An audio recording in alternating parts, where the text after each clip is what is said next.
Hello and welcome to MS academy. আগের উইকে আমি সি মেজর স্কেল নিয়ে আলোচনা করেছিলাম, যেটা ছিল ওপেন পজিশনে। এবং আজকে আমি খুব ইম্পর্ট্যান্ট একটা টপিকের উপর আলোচনা করব। সেটা হচ্ছে যে তোমরা সবাই অনেকে বিভিন্ন রকম কর্স ধরো, ঠিক আছে? ওই কর্স কীভাবে তৈরি হয় তার উপর ডিসকাশন করব। এটা জানলে কিন্তু তোমরা নিজেরাও অনেক কর্স তোমরা ফর্ম করতে পারবে। তাই আজকে লেসনটি খুব কেয়ারফুলি দেখো। আজকে আমি এক্সাম্পল হিসেবে লাস্ট উইকে যেহেতু আমি সি মেজর স্কেলটা দেখিয়েছিলাম ওপেন পজিশনে, তাই সি মেজর স্কেলের উপরেই আমি সি মেজর কর্ড ফর্ম করে দেখাবো। ওকে, আশা করি তোমরা বুঝতে পারবে। ভালো লাগলে কিন্তু আমার চ্যানেলটি সাবস্ক্রাইব করতে ভুলবে না, যারা এখনও সাবস্ক্রাইব করোনি। শেয়ার করবে তোমাদের বন্ধুদের মধ্যে, আর লাইক বাটন হিট করতে ভুলবে না। ওকে, চলো শুরু করা যাক। লাস্ট উইকে আমি ডিটেলসে বলেছিলাম C major scale open position. আজকে আমি আবারও ছোট্ট করে একবার দেখিয়ে দিচ্ছি। সি নোটটা আছে ফিফথ স্ট্রিংয়ের থার্ড ফ্রেটে। কীভাবে? কারণ ওপেনে বাজছে এ, ফিফথ স্ট্রিং যেহেতু, এ শার্প এখানে, বি এখানে, সি এখানে। ওকে, সিতে আমরা থার্ড ফিঙ্গার রাখছি। ওকে, তাহলে সি। ডি তাহলে কী হবে? ডাব্লু ঘর পরে, যেহেতু ফর্মুলাটা কী বলেছিলাম, W W H, W W W H, অর্থাৎ রুট নোটটা প্রেস করার পরে তারপরে আমরা W W H, W W W H এই ফর্মুলাটা অ্যাপ্লাই করব। তাহলে সি এর পরে ডাব্লু ঘর মানে একটা নোট ছাড়িয়ে তারপরে নোটটা আমরা রে হিসেবে নেব, মানে এটা সা। তাহলে রে কোনটা হবে? সি এর পরে একটা নোট ছেড়ে একটা নোট মানে ডি। এখন ডি নিচের স্ট্রিংয়ে ওপেনে আছে, তাহলে কী হলো? সি এখানে সা, রে হচ্ছে নিচের স্ট্রিং মানে ফোর্থ স্ট্রিং ওপেন, রে। তারপর আবার ডাব্লু মানে আবার একটা নোট ছাড়িয়ে তারপরে নোটটা, তাহলে ওটা হবে গা, আর ইংলিশে ই। ওকে, তারপরে এইচ মানে এক্স্যাক্টলি পরের নোটটা। ওকে, হাফ স্টেপ, মা হয়ে গেল, তাহলে সা রে গা মা।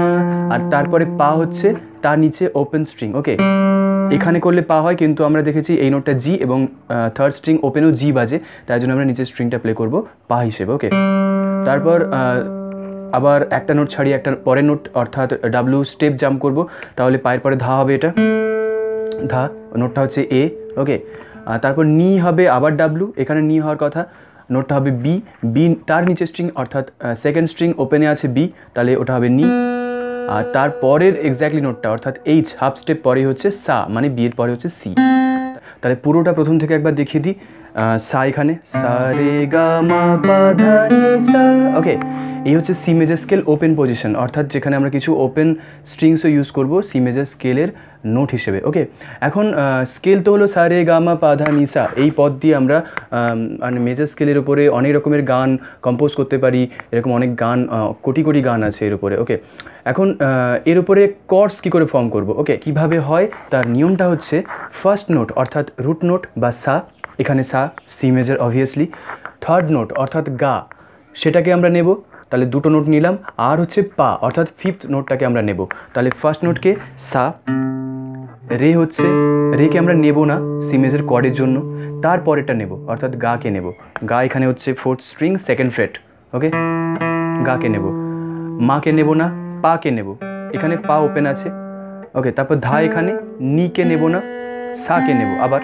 ওকে, তাহলে কী হলো? প্রথমে আমরা সা গা পা এই তিনটে নোট যেখানে যেখানে পাবো সেখানে সেখানে আমরা ফিঙ্গার্স দিয়ে আমরা ধরার চেষ্টা করব। তাহলে এখানে আমরা কী করলাম? থার্ড ফিঙ্গার দিয়ে আমরা ফিফথ স্ট্রিং থার্ড ফ্রেট ধরলাম। ওকে, সা রে, পরে গা এখানে, গা আমরা এখানে সেকেন্ড ফিঙ্গার দিয়ে ধরলাম, তাহলে কী হলো? সা গা।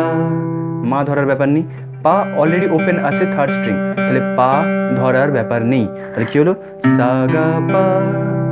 তারপরে আমরা এই ফিঙ্গারটা এখনও অ্যাভেলেবেল আছে, অর্থাৎ ফার্স্ট ফিঙ্গার এখনও ফ্রি আছে, তাই আমরা কি করতে পারি? সেকেন্ড স্ট্রিং আর ফার্স্ট ফ্রেট আমরা প্রেস করতে পারি, তাহলে কি বাজবে? আবার সি নোটটা বাজবে, অর্থাৎ আবার সি মানে সা বাজবে। ওকে, তাহলে সা গা পা সা। এখন তার নিচের স্ট্রিংটা কী বাজছে সেটাও দেখতে হবে। তার কারণ হচ্ছে আমরা তো কর্ডস যখন বাজাবো তখন তো ওটাকেও বাদ দিয়ে বাজাবো না, ওটাকে সঙ্গে নিয়েই বাজাবো। তাহলে তার নিচের স্ট্রিংটা হচ্ছে ই বাজছে। ই মানে কি? সি মানে সা, রে হচ্ছে ডি, গা হচ্ছে ই, তাহলে গা তো নেব আমরা কর্ড ফর্মের জন্য, তাহলে আমরা কী করবো? সা গা পা সা, সা গা পা সা গা। ওকে, এইভাবে আমরা কি করব? সি মেজর কর্ড ফর্ম করে ফেললাম, একদম সিম্পল। আমরা তো অলরেডি অনেকে জানি যে সি মেজর কর্ড মানে হচ্ছে second string first fret first finger.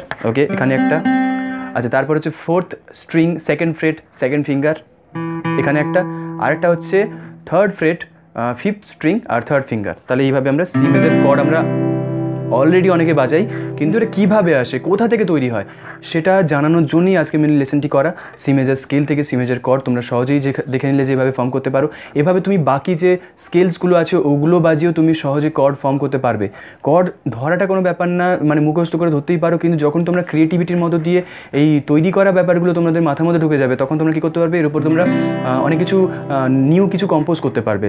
Like ধরো এখানে সি, তাহলে সি ডি ই এফ, তাহলে আমরা কী করতে পারি, এখানে একটা তোমরা ফিঙ্গার অ্যাড করে দিলাম, এই ফিঙ্গারটা অ্যাভেলেবেল ছিল, ফাঁকা ছিল, তাহলে কী হলো, একটা অন্যরকম একটা টোন পেলে। এই টোনটার নাম কী হবে, একটা কর্ড, নিশ্চয়ই এটা একটা কর্ড, তো সেটা কী নাম হবে, কীভাবে ফর্ম হচ্ছে, এখন তোমরা কিন্তু সহজেই বুঝতে পেরে যাচ্ছ। সো আই হোপ তোমাদের আজকে টিউটোরিয়ালটি কোনো না কোনোভাবে কাজে আসবে। ভালো লাগলে কিন্তু যারা এখনো সাবস্ক্রাইব করোনি আমার চ্যানেলটি সাবস্ক্রাইব করে নাও। আমার ওয়েবসাইট www.musicsukanto.in ভিজিট করতে ভুলো না। ওখানে আমরা বিগিনার্স লেসনের পাশাপাশি বিভিন্ন গানের কোর্স ওখানে পাবলিশ করা হয়, সো তোমরা ভিজিট করতে পারো।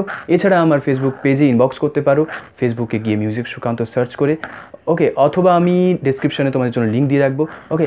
আর গিটারটা ভালো করে মন দিয়ে শেখো, ডেপথে গিয়ে শেখো, তাহলে কিন্তু অনেকটা ফ্রিলি তোমরা কিন্তু গিটারটাকে শিখতে পারবে। শুধু গিটার নয়, যে কোনো তোমরা জিনিস যখন নতুন কিছু শিখতে যাচ্ছ, একদম ডেপথে গিয়ে শেখো আর একদম ফ্রিলি শেখো, কোনো চাপ নেওয়ার দরকার নেই।